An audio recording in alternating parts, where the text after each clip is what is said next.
দেশের প্রায় অর্ধেকের বেশি মানুষের বিকেল এবং সন্ধ্যার নাস্তার তালিকায় থাকে ফুটপাত থেকে সুলভ মূল্যের নানান মুখরোচক খাবার। এর মধ্যে অন্যতম হালিম, গরুর নলি, বট এবং নেহারি। আজ আমরা দেখার চেষ্টা করব কোথা থেকে আসে এসব খাবার, জানার চেষ্টা করব কতটুকু স্বাস্থ্যসম্মত উপায়ে তৈরি হচ্ছে এসব মুখরোচক খাদ্য। কেরানীগঞ্জের সুবাড্ডা ইউনিয়নের মিরেরবাগ আলু কোল্ড স্টোর এলাকা। এখানে চুমকি ভিলা নামক একটি বাড়িতে তৈরি হচ্ছে হালিম, গরুর নলি, বট, নেহারি সহ নানান ভোজন রসিক খাবার।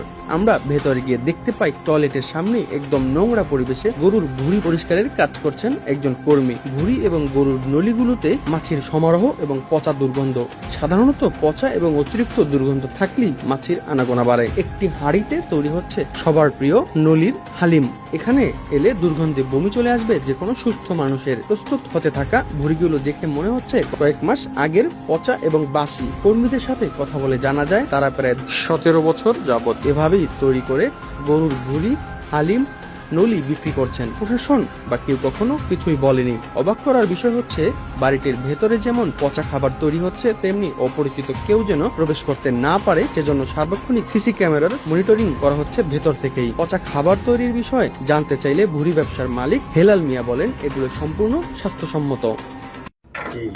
মোরা গরু বিভিন্ন আমরা তো গরুর কোনো করি না। গরু কি আছে একটু দেখান তো ভাই একটু। বট বেশি। আচ্ছা একটু দেখান না, চলেন একটু দেখান।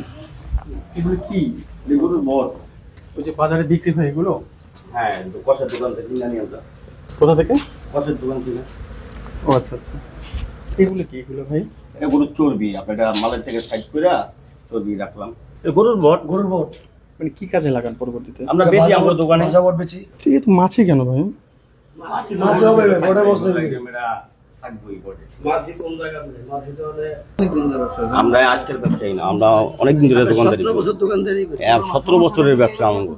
না না 17 বছর। 17 বছরই দোকানদারি করি আমরা। এদিকে 5 বছর হয়েছে আপনাদের কাছে আসি। আপনি কি মানে আপনার কাছে কি মনে হয় যে খাদ্যটা আপনি বিক্রি করছেন?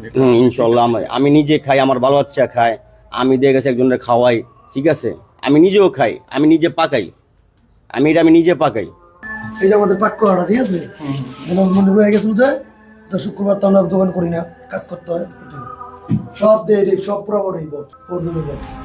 পথে ঘাটে থাকা অস্বাস্থ্যকর খাবার খেয়ে কি ধরনের রোগবালাই হচ্ছে সেটির বিষয়ে জানতে চাইলে কেরানীগঞ্জ উপজেলা স্বাস্থ্য কর্মকর্তা ডাক্তার মোহাম্মদ আব্দুল মুকাদ্দেস বলেন, ফুটপাতের নানান খাবারে মানবদেহের ক্যান্সার সহ নানান ধরনের রোগবালাই হচ্ছে, বাড়ছে স্বাস্থ্য ঝুঁকি। সমস্ত বাংলাদেশেই এখন আপনার স্ট্রিট ফুড খুব জনপ্রিয়। অল্প পয়সায় মুখরোচক খাবার ফুটপাতগুলোতে বিক্রি করে এবং মানুষ এই খাবারগুলি মুখরোচক হওয়ায় এগুলা মানুষজন খাচ্ছেন। কিন্তু সমস্যা হচ্ছে যে এই যে খাবারগুলো, এগুলার যে জিনিসগুলো দিয়ে তৈরি করা হয় সেগুলো যদি আপনার পচা দ্রব্যাদি দিয়ে তৈরি করা হয় তাহলে তো মানুষের অনেক বড় রকমের অসুখ বিসুখ হতে পারে, ইভেন আপনার প্রাণহানির আশঙ্কাও থাকে।